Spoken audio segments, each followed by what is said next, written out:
Okay, in this video, I'm going to go over how to complete the typography fonts have feelings assignment.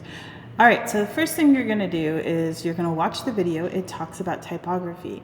And then I need you to go through the elements of typography presentation and you're going to take notes, okay?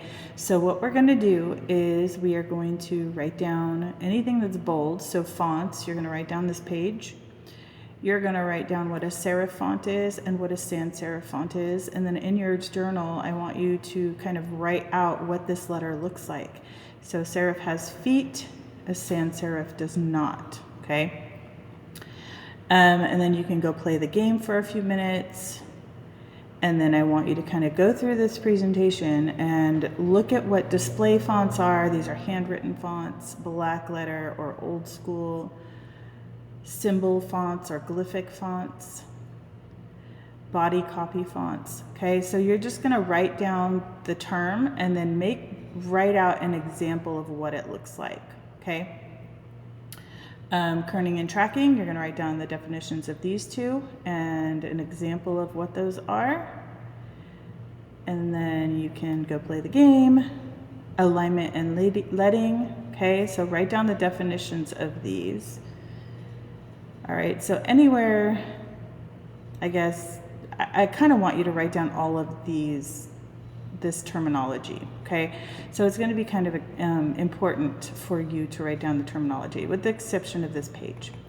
All right, so I'm going to show you how to download and install fonts on your computer before you get started on this portion. All right, so to do that, you're going to create a new document, and it says use a set of 15 words, find fonts that represent the look or idea of each word. Don't just put them on a page. Design the look of the page. You are in graphic design. You need to design the way this page looks, okay? Make it attractive and try to use hierarchy to guide your audience's eye around the composition. So hierarchy is what is most important. So and emphasis, right? How are you going to pull emphasis and hierarchy out of these words? How are you going to make them look like something on your page? Okay, so let's see. So to download, to start, let's go there first. So we're going to jump into Illustrator. Let me move this out of the way. Jump into Illustrator.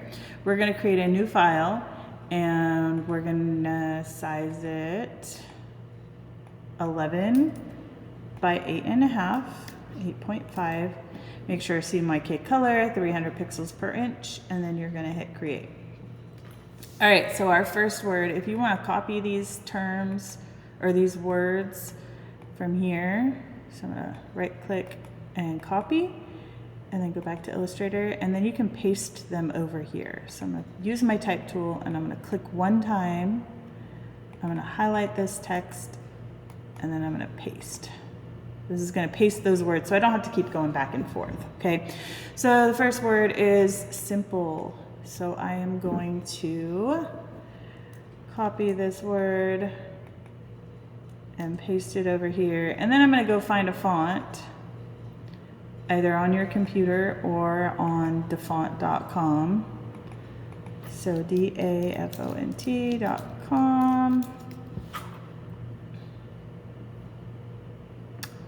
And I'm going to find a simple font.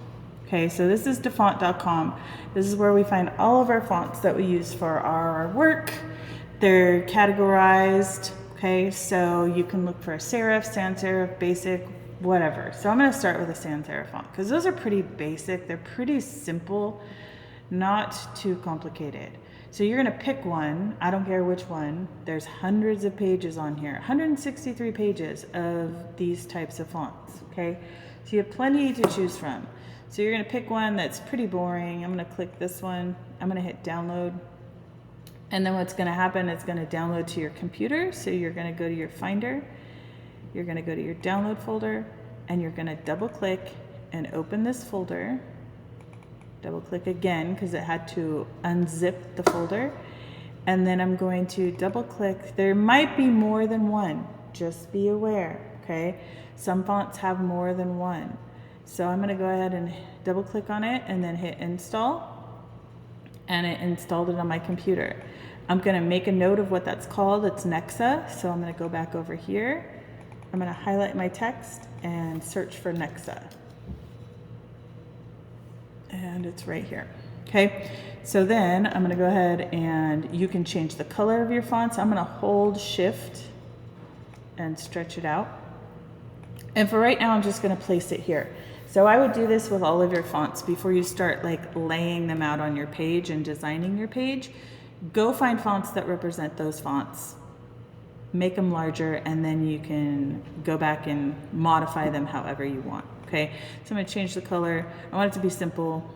Simple is kind of black, so we're just going to go simple, boring, basic. Okay. All right, so let's pretend like you have all of your fonts on your page. They're all laid out nice and neat. You can change the color of the background if you want by adding a shape to your background. We are going to do one more thing to our fonts, and that is turn them into outlines. If you don't convert your text into outlines before you send it to me, what's going to happen is you've downloaded all these amazing fonts, it's going to come over to my page, and they're going to be defaulted to my MyRid Pro default text. Okay, so to convert a text to outlines, you're going to select it and you're going to right click and you're going to hit create outlines. This turns your text into a shape. Okay, you can't go back and modify it and edit it. You can change the color and you can still resize it, but if you spelled something wrong, you can't go back and fix it. So once you convert your text to outlines, it's permanent. All right, so keep that in mind. So you have to do this anytime you make anything with type and you're sending it to somebody else. Okay, super important.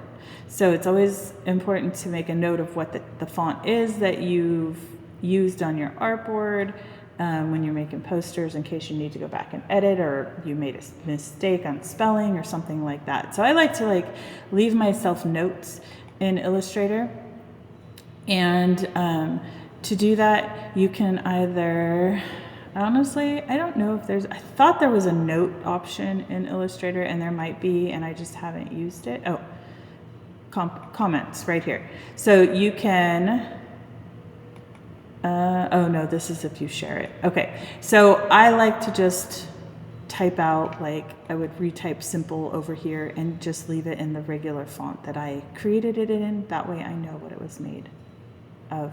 Okay, and then create a clipping mask on top of your artboard to hide all the things on the outside. All right, when you're done, you're going to save this as an Illustrator file and put it in your folder. You're going to name it first initial last name _ fonts and hit save, and then you will export it. Export it as a JPEG, and then export. Make sure your resolution is high 300 and hit OK. All right, let me go back to the assignment, and then you're going to go ahead and turn it in to the assignment.